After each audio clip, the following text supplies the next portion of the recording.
Praise the lord. ఈ రోజు దేవుని యొక్క వాగ్దానము ఫిలిప్పీయులకు రాసిన పత్రిక 4వ అధ్యాయం 19వ వచనం. కాగా దేవుడు తన ఐశ్వర్యం చొప్పున క్రీస్తు యేసునందు మహిమలో మీ ప్రతి అవసరమును తీర్చును. దేవుడి వాక్యాన్ని ఇచ్చును గాక. ఆమేన్.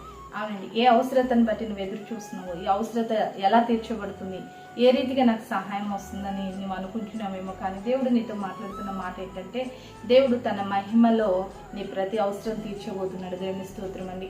అవును, మన అవసరత తీర్చి దేవుడు మనల్ని పస్తులు ఉంచేవాడు కాదండి. మనల్ని తలదించుకునే స్థితిలో దేవుడు మనల్ని ఉంచాడు.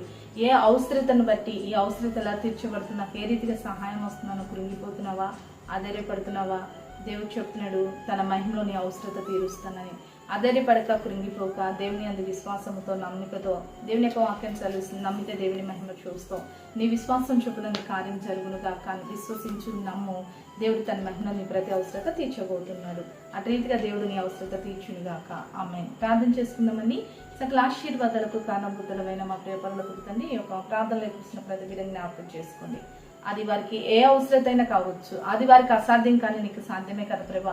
వారి ప్రతి అవసరత నీ మహిమలకు తీర్చబడును గాక. నువ్వు తీరుస్తున్నందుకు వందనాలు. నీ మహిమలో వారి అవసరత తీర్చి నీ నామంలో వారికి సంతోషములు కలగచేయమని యేసు నామములో ప్రార్థిస్తున్నాం తండ్రి.